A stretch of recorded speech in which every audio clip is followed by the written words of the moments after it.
Sweet fingers sa urination case. May konti. Roy, hingin mo. May konti. Makihingi ka pa.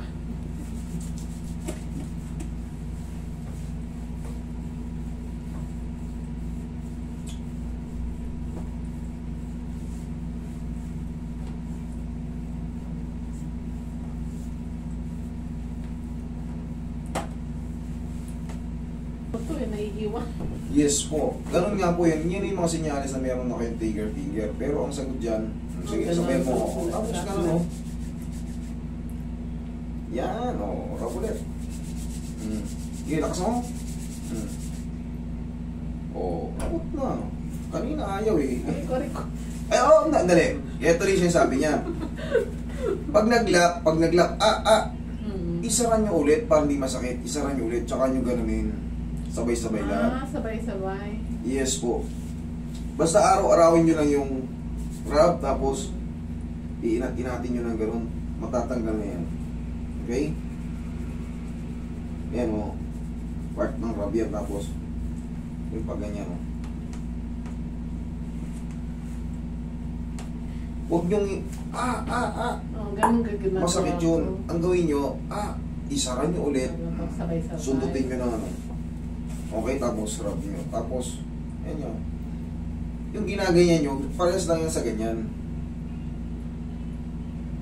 Sa umaga, tapos rub lang ulit. Painitin nyo na, painitin. Sige, painitin mo lang na painitin. Yan. Totoo pa rin napapalog sa YouTube. Totoo talaga yun. Ganon.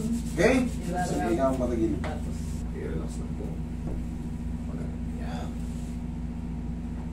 Yung lalabanan. So, kabit inside.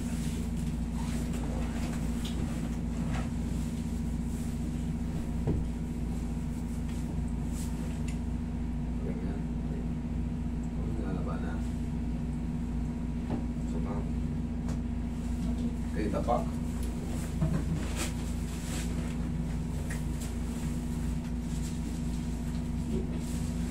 Tapos na ba yung tuming?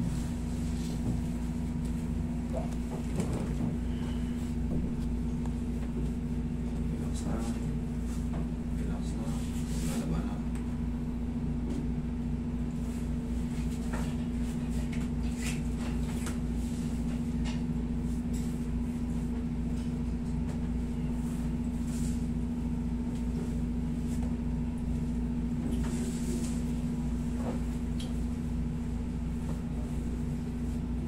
Tingnan nyo yung buto ni Ma'am. Ayan o. Nakalutang na siya. Kaya, delikado sa iyo yung pagbubuhat ng mabigat, ha? Pwede kayo magbuhat, pero kailangan magaan lang. Diyan lang kayo. Okay lang kayo dyan? Kasi ito, pag pumutok siya, gumanyan, hindi na po siya nagre-regenerate bumabalik. Ngayon, kaya nga, very, ano na kayo, prohibited na kayo sa mabibigat na pagbubuhat. Dahil sa pagbubuhat nyo ng apo nyo, napupuwersa siya, sumasakit. Pero pag in-adjust, okay na naman. Pero paulit-ulit lang po yan. Kasi ngayon, hindi niya na ma-hold yung mga vertebral body nyo dahil pirat na eh. Sige, lagay lang sa tiyan yung kamay. Lagay lang sa tiyan. Yan. Okay, relax lang po muna. Huwag mo lalabanan ha. Inhale.